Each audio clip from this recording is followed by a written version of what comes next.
Hello, welcome. So today we're going to be looking at r/today I effed up. So if you want to find out how people have royally messed up today, then please do stick around and enjoy. And don't forget to like and subscribe, please. Thank you. First post, and we're starting off strong. Today I effed up by repeatedly poisoning myself with cyanide. Excuse me, why would you do that? Obligatory, not today, but something I've just realised I did when I was younger. When I was younger, maybe 8 to 12, black cherries, were my absolute favourite fruit. My mum would bring home a bag or two, and I'd happily eat all of them in one sitting. But every single time, not long after, I'd get wrecked. Horrible stomach pain, nausea, pounding headaches. When I gained the slightest bit of intelligence, I put two and two together and realised I must be allergic, so I eventually stopped eating my favourite fruit. Do love me some cherries, but my anxiety won't let me eat them ever since I found out that if you chew the pip and crush it up, the stone, whatever you want to call it, you have to crush it for it to work. But yeah, it produces cyanide when it mixes with your stomach enzymes or something. I don't know the whole science behind it. I can't remember. But it freaks me out, even though I'm never going to chew the stones. Why would I do that? Fast forward to recently, I found out cherry pits contain cyanide. And when I was a kid, I didn't just eat the cherries. I chewed and swallowed every single pit. Whole bags of them. For years. My mum swears she warned me not to eat the pits, but I don't remember it at all, and obviously I didn't listen. So yeah, turns out I wasn't allergic, I was just repeatedly giving myself cyanide poisoning. I was not a smart child. TLDR, as a child I didn't realise cherry pits contain cyanide and would repeatedly eat multiple bags of cherries and pits, resulting in repeated mild cyanide poisoning. See now, I could understand not knowing that they produce cyanide, because usually that's not something you learn about till you're an adult and you're watching a video about fun facts about this, that, and the other. However, why would you want to chew the pits? Like, they are wood and, well, woody. They are disgusting and, hard. Why would that be well, then again, when I think of some of the things I used to chew on as a kid,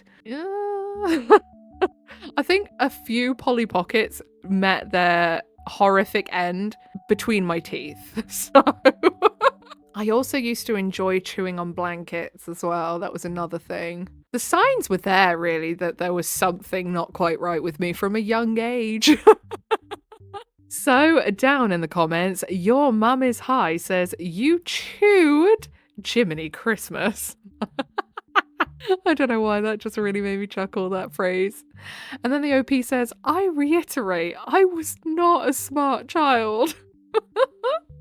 And then Koroboros says, how could you chew them? Do you have teeth and gums of steel?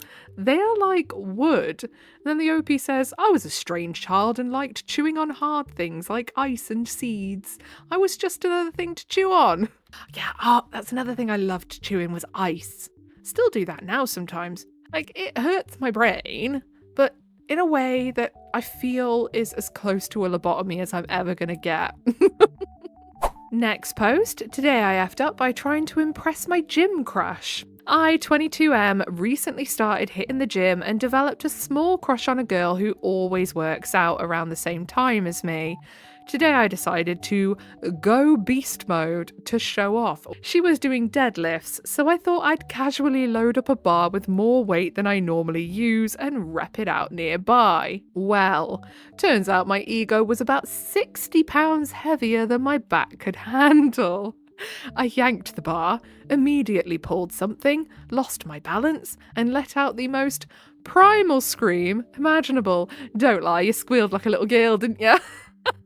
Primal my arse. To make it worse, I farted loudly at the same time and dropped the bar so hard an employee came over to check if I was okay. Crush Girl didn't even laugh. She just shook her head. Pretty sure my soul left my body. TLDR, tried to impress Gym Crush, ended up screaming, farting, and failing spectacularly. Oh my goodness. So, down in the comments, Aretha says, your positivity, thinking a girl at the gym will be impressed by you lifting more than usual, impresses me, literally. I can tell you now, no girl gives a shit what you're lifting in the gym. No one cares. Like, you can't pull people by, like, basically peacocking. If you want to get to know someone, just start by saying hello. Just, in passing, say hello, build a rapport. Don't throw your back out trying to lift way more than you can. And then Farty McGee Zax, that was a very apt name, says, when's this guy going to realise it's only dudes that are paying attention? Literally. It's like watching gorillas beat their chests at each other if you're ever in a gym and go near the weight section. My goodness.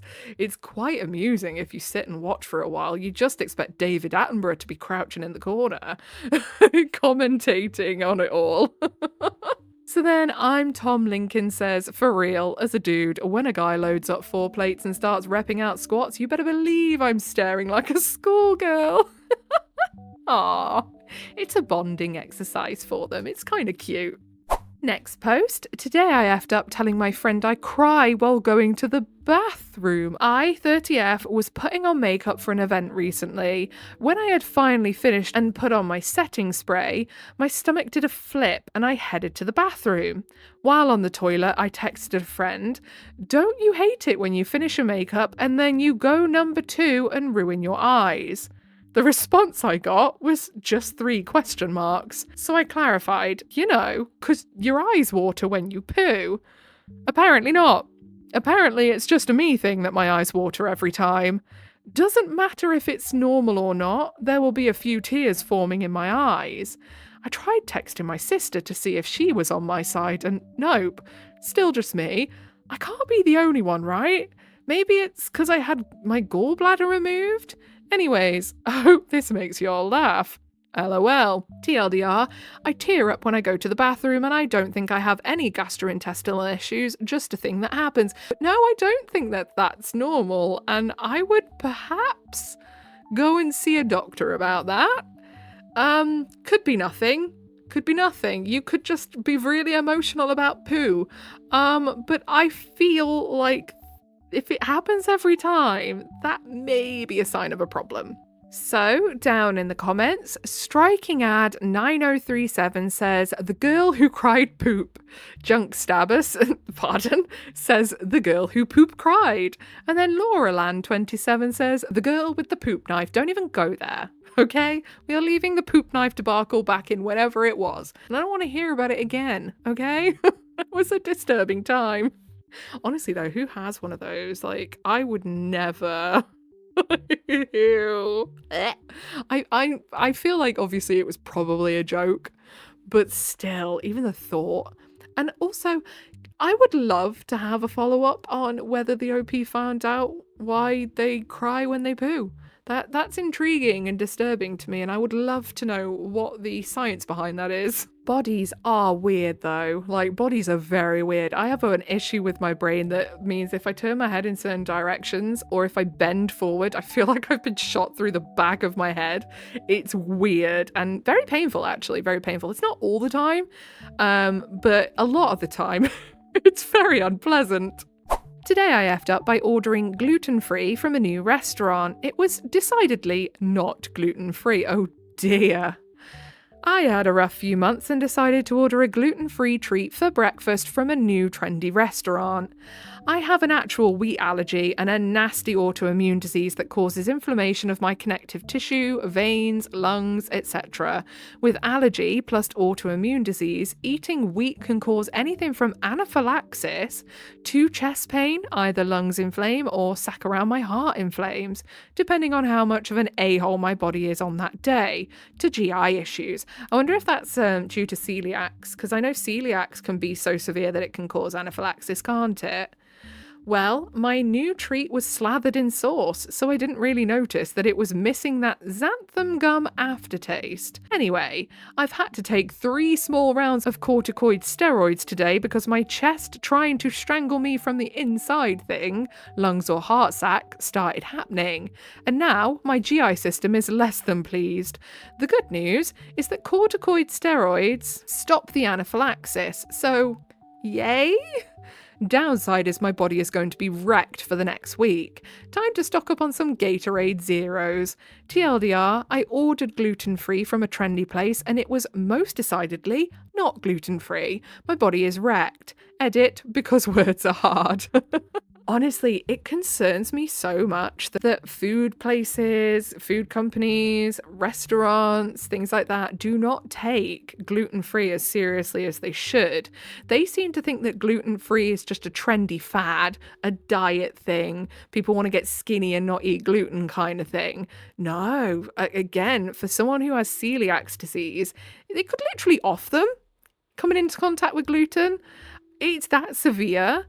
It needs to be taken so much more seriously. It's scary how flippant they are, and they'll label something gluten-free and not give a tiny shiny shite about whether they have put anything near it that's gluten on it, whether they've made it on the same surface that gluten has just been on and not wiped down properly. It's so scary. They need to treat it as severely as they would a nut allergy or anything else like that, you know? So then down in the comments, I really want Skittles said, I used to work in a nice little wine bar.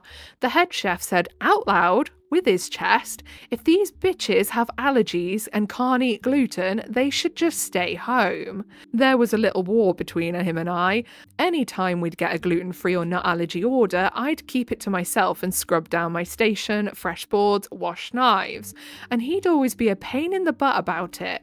Thankfully, the manager had my back because we love our customers and don't want to kill their experience and also be liable for a lawsuit. My goodness. We'd go out too.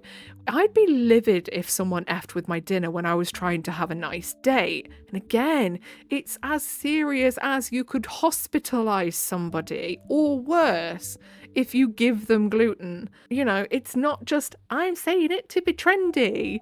And actually, instances of people having severe allergies are on the rise, I think, in the US, I heard the other day. I don't know about like anywhere else, but especially in the US, there is allergies seem to be on the uptick. And celiac disease is, in a nutshell, essentially an allergy, isn't it, to gluten?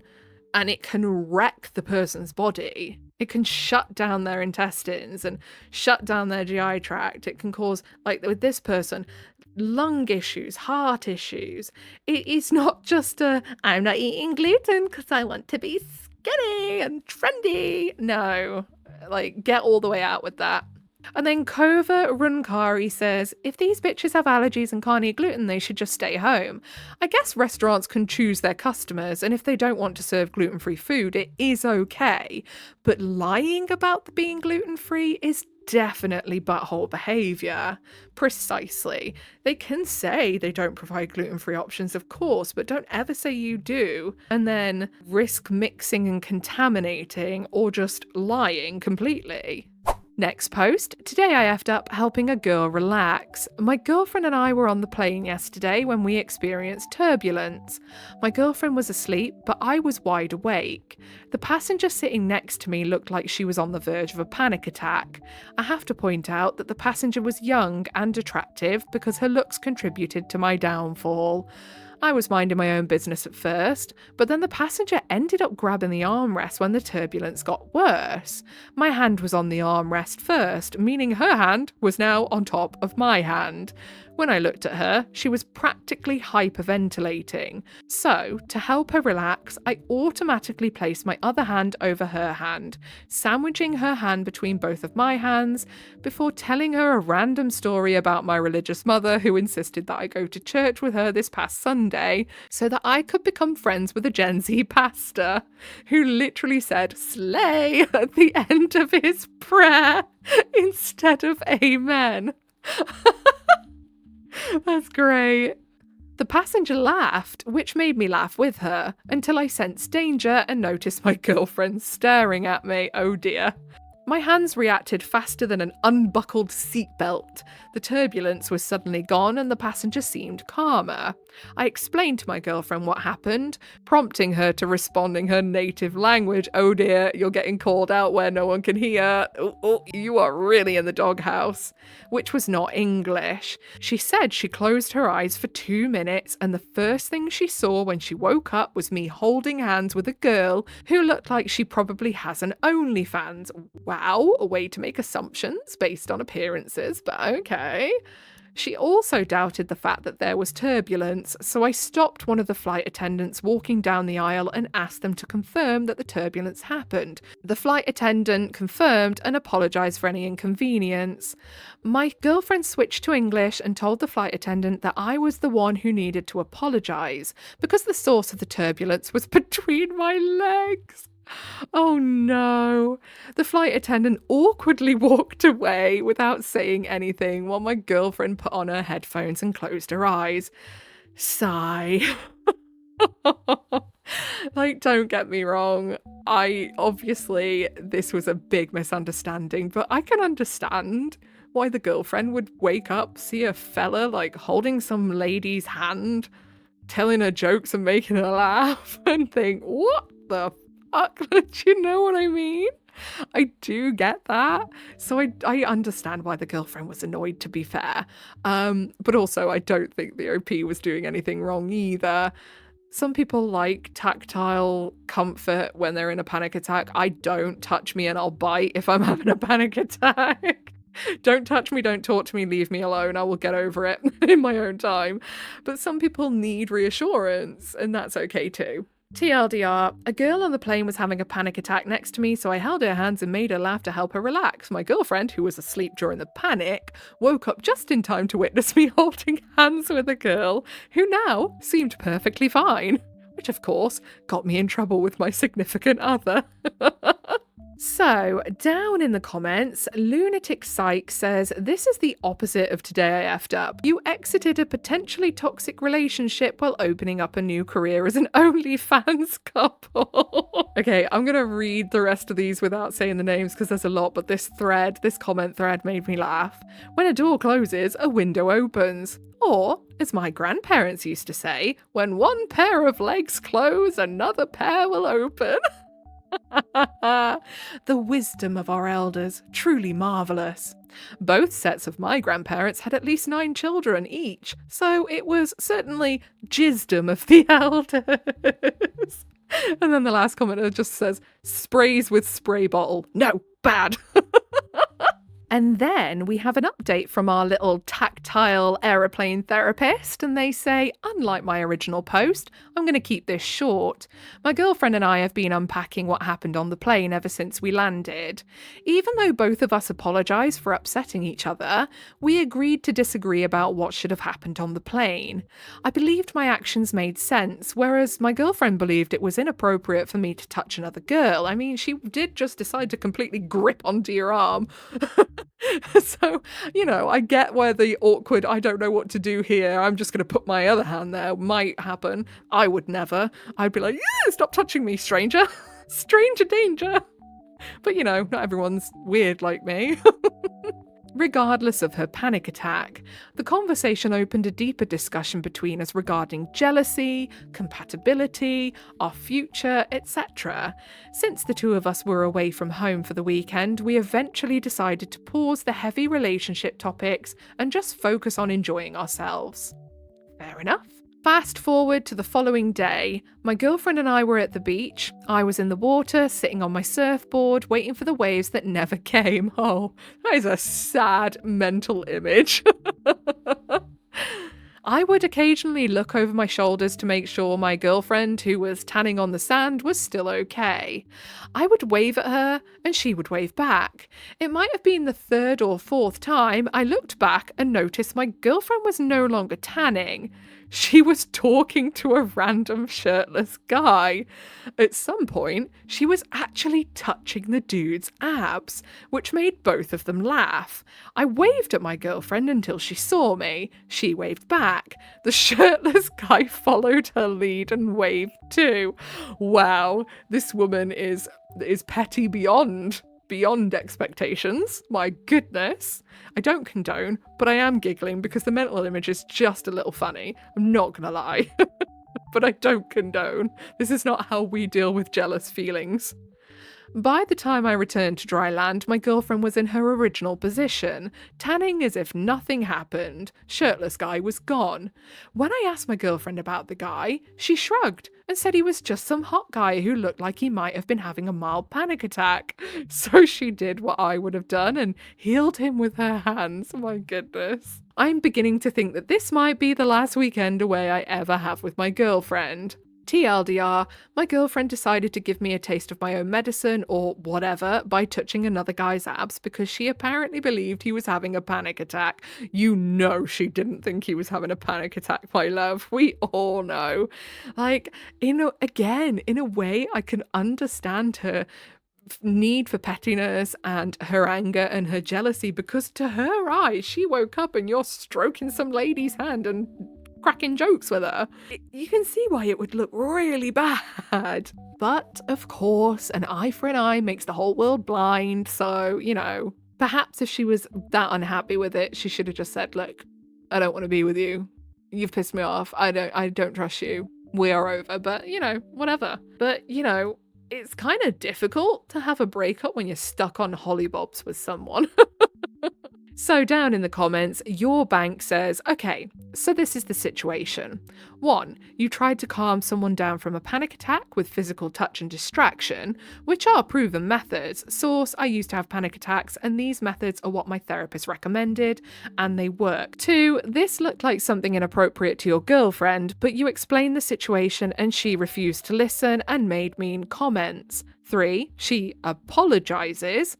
4. She touches a random dude's abs and makes another mean, sarcastic comment about touching abs to calm him down from a panic attack. So your girlfriend doesn't trust you, refuses to hear your explanation out, honestly, even with partial corroboration of your story by a third party. And then, instead of communicating about her feelings, just uses petty revenge as a tool to hurt you. Yeah, it's not sounding good, is it really? Not at all. So my question for you, can you tell me one good reason to stay in this relationship? Do you want someone like this as a partner? Someone who doesn't trust you and thinks intentionally hurting you is the right way to fix or balance things? Even from your perspective, when you allegedly did something inappropriate, what if you actually make a mistake one day and F up? Not necessarily cheating or whatever, but just an F up. Yeah, I mean, because if you cheat, then you don't deserve anything. I don't care. I don't care if you say it was an accident. You don't trip and fall in someone by accident. It's just not how it works. Do you want a partner that's capable of forgiveness if the situation calls for it? Or do you want a relationship where revenge is the only way to forgive the other person? Unless you have a habit of touching people in weird situations and making up weird excuses, this is obviously a huge red flag on her part and shows her insecurity. If she cannot work through these issues, I am afraid this won't work. You can choose to help her work through this if she is willing to work on these issues, but there is no moral reason or whatever for you to feel like you have to help her with this. So, if you decided to break up, that's also fine. Yeah, that's it, isn't it? I mean, at the end of the day, this was just an unfortunate event that looked a bit crappy. If it was me and I woke up and I saw a partner, like, hand in hand with someone else, I'd be like, excuse me? But then I think if I got the explanation and then an air hostess was like, yeah, we had some turbulence, I'd be like, seeing you touching someone else like that made me uncomfy, but whatever, it is what it is, and it was just an unfortunate looking situation, and then I'd leave it at that. Probably feel a bit uncomfy about it for the day, probably be a bit off maybe, not on purpose, just because I felt a little bit uncomfy about it. But I'd get over it, because I'd be like, no, I know that it's just me being a bit silly now, because I know the reason. But yeah, I think then going and touching up some man on the beach is a step too far, perhaps, and probably means the relationship might be a little bit dead in the water, pun intended. Okay, so I think that's all we've got time for today. I've just looked at the clock and it is 1:30 in the morning. Yay! I can't wait till I can go back to recording during the day. All I do is I take one day and I just record them all whilst the kids are at school, and then I edit them through the week. It's so much easier doing recordings in the day. So much easier. But yeah, nearly there. We're nearly at the end of the 6 weeks holidays now and I can go back to normalcy. Anyway, if you listened all the way to the end with me, then I appreciate you very, very much. If you give a little like, subscribe, notifications on, that will be your initiation into the cult of void. Welcome! Whatever it is you're doing for the day, I hope you have a really good rest of the day. Goodbye!